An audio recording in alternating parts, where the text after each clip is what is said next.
Terima kasih Datuk Yang di-Pertua.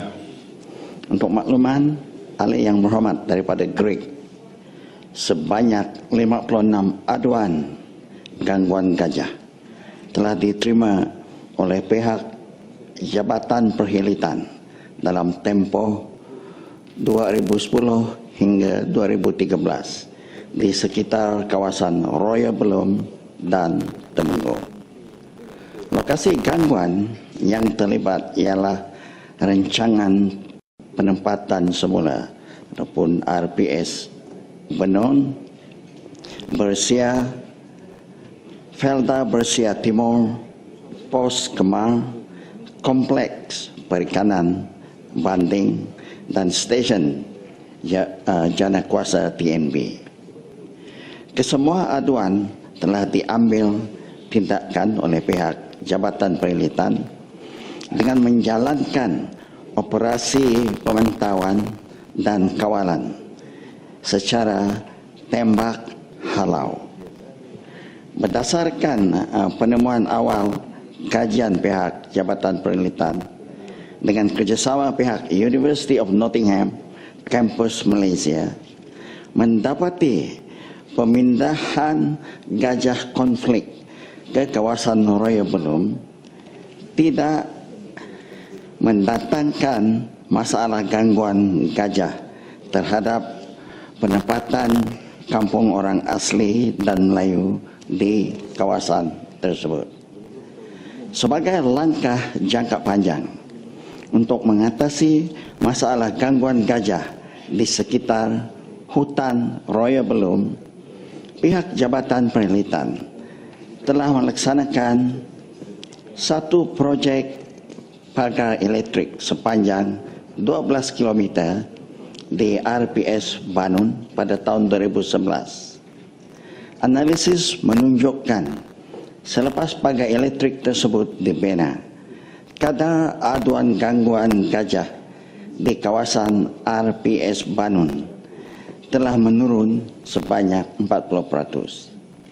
Pada tahun 2013, satu lagi projek pagar elektrik telah siap dibina di kawasan Bersia sepanjang 10 km bagi mengatasi gangguan gajah di sekitar kawasan tersebut. Buat masa ini, pihak kementerian tidak berhasrat untuk mewujudkan sanctuary gajah di Roya Belum bagi menempatan gajah-gajah konflik yang dipindahkan. Namun, pihak kementerian menyambut baik dan menyokong penuh jika adanya cadangan pihak kerajaan negeri untuk mewujudkan sanctuary gajah tersebut, dan dalam masa yang sama ia boleh dimajukan untuk tujuan tarikan pelancongan. Sekian, terima kasih. Ya, Geri. Terima kasih pihak kerajaan yang telah menjelaskan jawapan, dan saya berterima kasih pembinaan pagar gajah di beberapa kampung yang mana dilihat ada memberi kesan, tetapi apa yang saya nak nyatakan di sini ialah pemindahan dan juga gajah yang sedia ada telah menyebabkan kerosakan yang besar kepada kebun-kebun orang kampung. Antara kita tengok contoh-contoh kes, ini bukan degree, 15 Februari 2014, baru-baru ini di Jeli, Kelantan, serangan gajah mengakibatkan seorang kanak-kanak maut dan ibunya patah kaki. Itu satu contoh. Contoh yang kedua, ladang kelapa sawit di hulu Terengganu diceroboh oleh gajah-gajah lebih daripada 3 kali sepanjang tahun, mengakibatkan kerugian jutaan ringgit. Dan paling baru saya tengok gajah menceroboh kawasan penempatan di Johor pula, di Kota Tinggi, semakin kerap. Jadi, apakah langkah-langkah yang lebih proaktif yang akan dilaksanakan oleh pihak kementerian, khususnya Perkhidmatan dan Pusat konservasi gajah kebangsaan bagi mengelakkan kematian, keceraan dan yang paling penting ialah kerosakan harta benda dan ladang rakyat, di mana setakat ini serangan gajah pada ladang-ladang tidak ada bantuan daripada pihak kerajaan. Mohon kementerian fikirkan apa kaedah yang boleh membantu rakyat yang mengalami kerugian akibat serangan gajah. Terima kasih. Ya, sila Menteri. Terima kasih Yang Berhormat sahabat daripada Greek kerana memberi maklumat yang terperinci tentang masalah gajah ini. Pada kebiasaannya, gajah yang terdapat di kawasan-kawasan yang disebut oleh sahabat daripada Greek tadi adalah resident elephants di situ. Oleh itu, Jabatan Perkhidmatan sentiasa mengkaji dan meneliti gajah-gajah ini. Ini dinamakan gajah-gajah konflik.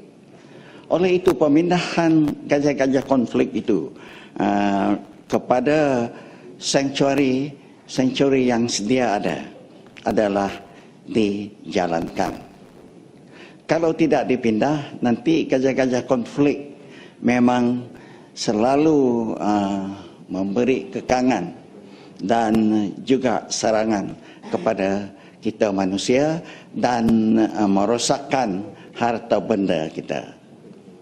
Cadangan Yang Berhormat tentang kementerian mengganti rugi kerosakan benda ataupun kerosakan ladang kelapa sawit, saya mengambil maklum tentang perkara ini dan akan dibawa nanti kepada mesyuarat di kementerian supaya ianya boleh diambil kira dan dimaklumkan.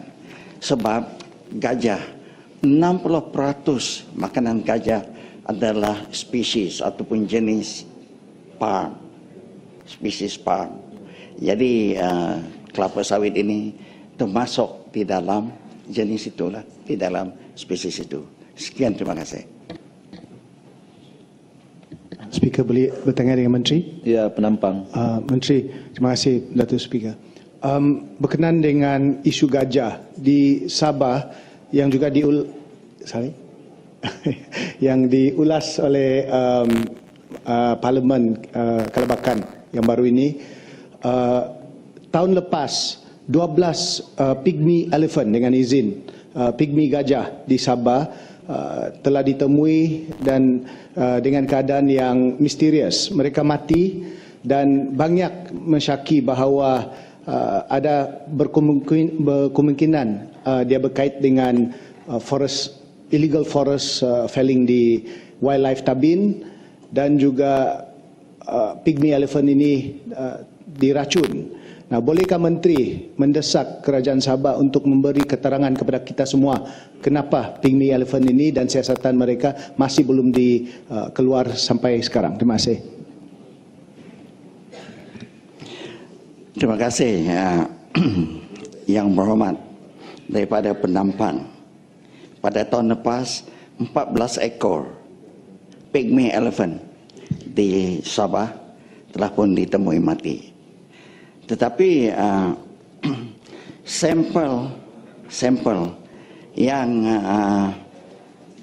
Jabatan Perkhidmatan di Sabah buat ialah menghantarkan sampel hati daripada 2 ekor gajah yang terlibat dan sampel serbuk putih yang dijumpai berdekatan dengan salah seekor gajah yang mati, menunjukkan bahawa paras logam berat, iaitu heavy metals, terlalu tinggi di dalam sampel-sampel tersebut. Jadi itulah yang menyebabkan 14 ekor gajah mati di situ. Logam berat ini adalah arsenik, kadmium, besi dan kromium yang tertinggi. Oleh itu, gajah-gajah pygmy elephant itu sememangnya sengaja diracun, tapi kerajaan negeri Sabah seharusnya membuat investigation untuk mencari siapakah yang meracun gajah-gajah tersebut, 14 ekor yang mati itu. Sekian, terima kasih.